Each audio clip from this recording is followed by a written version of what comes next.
Hey, this is Stevie Wong here for VIP Access, and I'm here in Chicago, and I'm having exclusive interviews with the cast of Public Enemies. It has been almost a year since the last. Yeah, I haven't worked in almost a year. Yeah. And what did you do during this period? I mean, has it been a nice break for you, or how do you reconnect, or how do you recharge the battery to kind of get you back excited about, I don't know, being an actor again, or? You know, it's not an excitement about acting. It's an excitement about each project, the character. You know? And so, a project like this, is it more difficult for you to play somebody who is a real person, or the kind of research that you have to do? It's just different, you know, because you get, especially with a character like Purvis, he was so well known in his time. There's a great deal of information available about him, you know, in terms of newspaper clippings and newsreel footage. There's books about him. He wrote a book himself. His son wrote a wonderful book about him. I got to go meet with his remaining family and friends in his hometown. The FBI gave us great access and able to interview many of them. And so there's great, you know, good, solid research that can be done when you're playing somebody like Purvis. When I saw your performance, though, I admit, you can correct me if I'm wrong, there's a calmness or almost like a silent power to what you do. He has a great, I always felt that, you know, Purvis, he comes from the Southern patrician family. He grew up in the country. He had a very clear definition of right and wrong and morality. He was very, very capable at what he did, but the odds were stacked against him. You know, it was the birth of the FBI. The resources were almost nothing.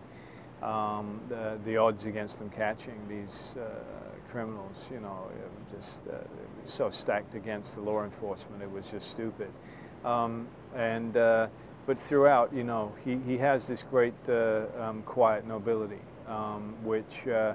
The tragedy was that his mentor Hoover, who you know, was a brilliant man, and Purvis recognized that, was too quick to compromise his own values in order to achieve success, and that was something that Purvis felt was abhorrent, what he was being asked to do, and consequently he quit the bureau within a year of taking down Dillinger.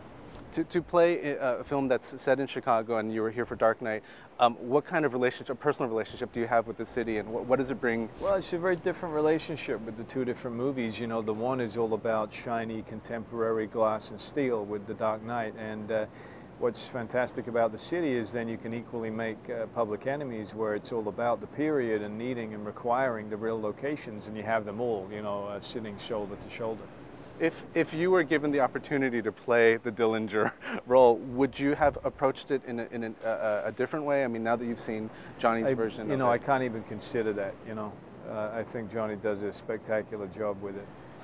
To work in a film that was shot in HD, does it allow you to do things a little bit different as an actor? Yeah, I liked it so much. I'd never worked with HD before. It gives a great freedom because you can go for 52 minutes instead of 6 minutes. It's much more like life, you know, with film. Hey, listen, you know, film looks wonderful, and of course I'll be working, you know, with film again. That's not my choice to make.